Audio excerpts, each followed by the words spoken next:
Hello everyone, and welcome to your Getting Started guide. At this point, all your endpoints should be set up and deployed with our JetPatch connector. If you still need help with this part, please visit our JetPatch deployment guide for more resources. Now let's get started. When you log in, you are immediately taken to your compliance dashboard, which gives you a snapshot of your environment at any given time.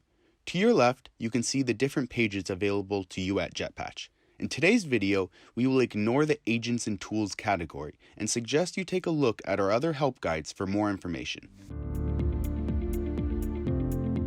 Let's start with Endpoint Readiness. When you first launch Endpoint Readiness, the feature will be disabled, so you have to go to Settings and enable it. Endpoint Readiness allows for a specific breakdown of your endpoints to make sure they are ready to be patched and can help when first setting up your environment. If we go back to Settings, you can see that there are various different options that you can toggle depending on how you want to set up your environment. On the repository configuration side, you can get very specific and break it down. So you have the capability of adding information and then leveraging that against the readiness criteria.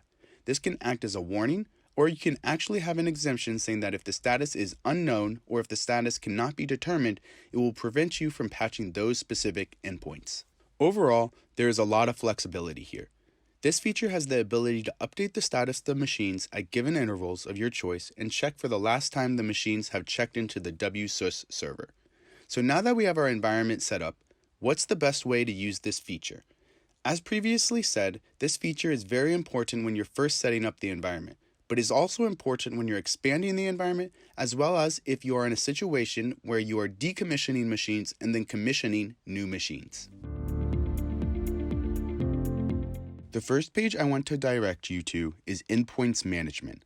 Unlike the Compliance Dashboard, which gives an overall picture, Endpoints Management drills down on specific endpoints. There are probably many endpoints in your environment.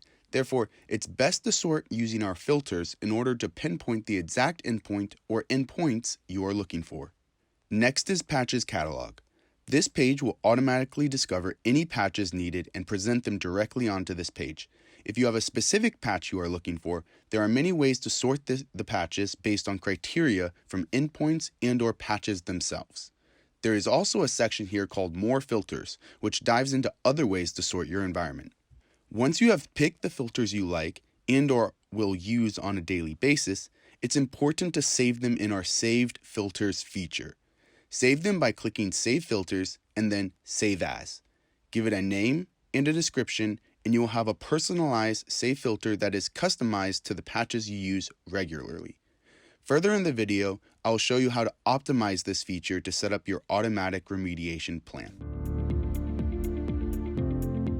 Now that you know how to find your endpoints and patches, let's move on to setting up your groups and maintenance schedule.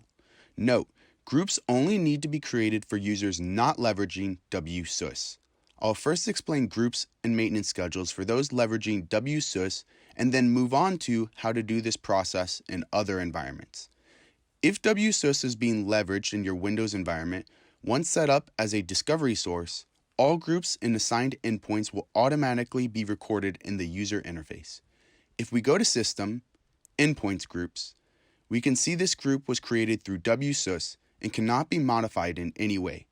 Moreover, if we go to Endpoints, Groups, and filter to our Windows endpoints, their assigned group cannot be modified. If you are not leveraging WSUS as a discovery source, it's very simple to set up groups and assign your endpoints. First, click on the System tab and then go to the Endpoint Group page. To create a group, click on Add Endpoint Group, fill in the necessary information, and then click Create. Once created, you can begin to add the necessary endpoints to the group by going to the Endpoint tab and then clicking Groups. This is a very simple process. Overall, having groups allows for easy filtering within different pages of JetPatch. Now that groups have been created, let's move on to creating maintenance schedules. Again, click Create Maintenance Schedule, fill in the necessary information, click Save, and then give it a time schedule. It is important to note that JetPatch will not do any patching and/or workflows outside of the maintenance schedule. I'll be speaking about workflows in the next section. The last thing to do after the maintenance schedule is set up is to assign your endpoints to a maintenance schedule. You can do this by going to Endpoints and then Maintenance, and then simply assigning the maintenance schedule to the endpoints. It is important to know that endpoints within the same group can have different maintenance schedules. Workflows are what happens before and after patching. A simple example may include rebooting the endpoint. If this were needed after a patching cycle, JetPatch will automatically do the workflow once the patching cycle has been completed. When creating a workflow, simply give it a name, description, operating system, and then provide the tasks you want the workflow to follow. Here at JetPatch, we have many built-in scripts and tasks. These will be accessible to you at any time and clearly marked with a blue B next to them. However, if you would like to create your own scripts and tasks, this can also be done. Essentially, you have the ability to create your own scripts, add the script to a task, and then add the task to a workflow. Once a workflow has been made for your operating system or systems present when patching, you're ready to test your environment.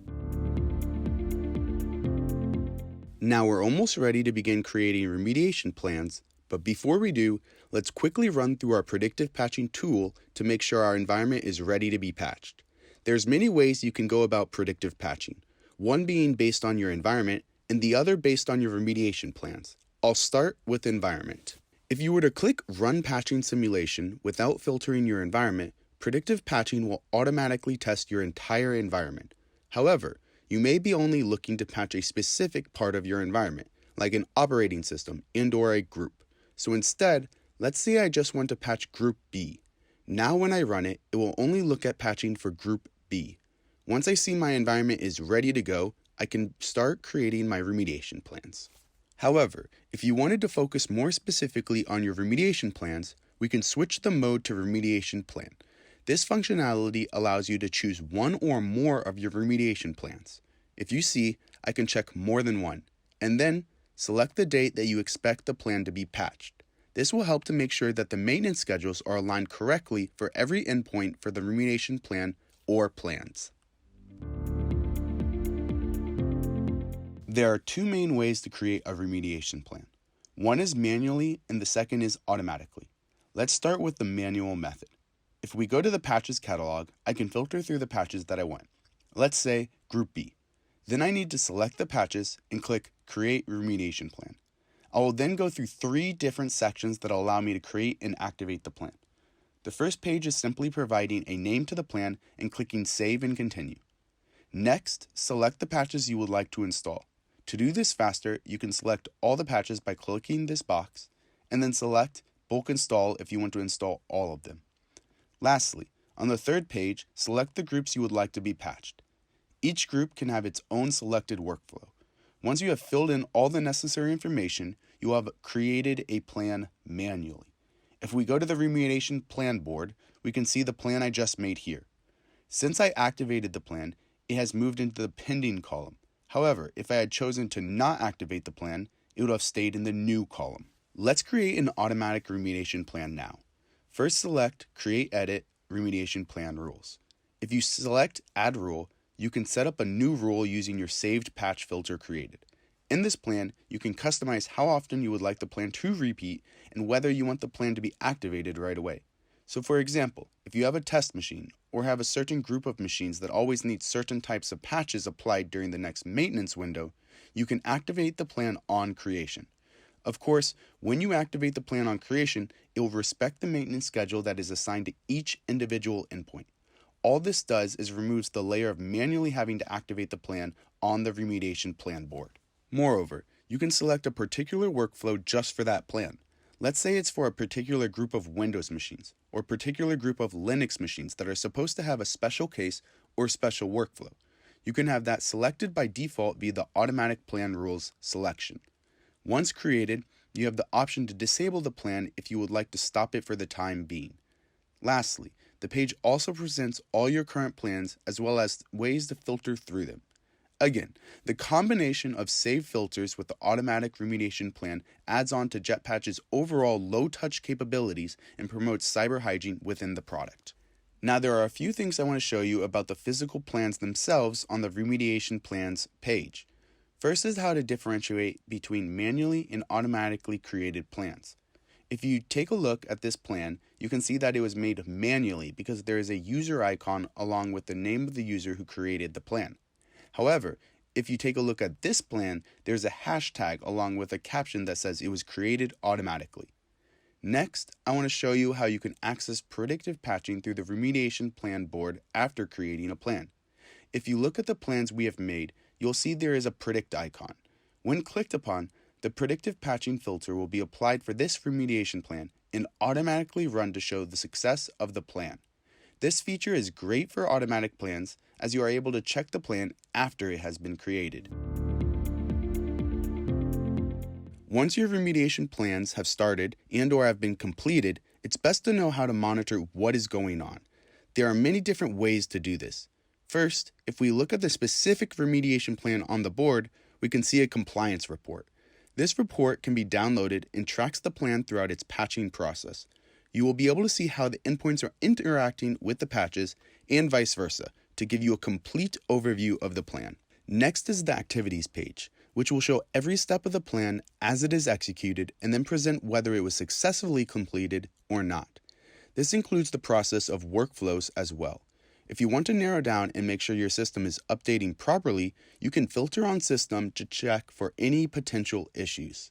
This allows you to make sure WSYS is updating groups, assigned endpoints, and endpoint patching status regularly, as well as collects endpoint updates for other operating systems as well. If you want more information related to making sure your environment is ready to be patched, check out our help article called "What is the Patching Checklist?" for additional help. The last way is through our general reports. You will see the floppy disk icon across several pages in the lower left-hand corner. The general report can be found on Groups, Maintenance, Activities, Management, Predictive Patching, Patches Catalog, as well as you have the capability of doing it from the remediation plan, both at the summary level or within individual compliance reports. All of these reports can be downloaded in a CSV format. If you have any questions or concerns, feel free to reach out. And as always, thank you for watching.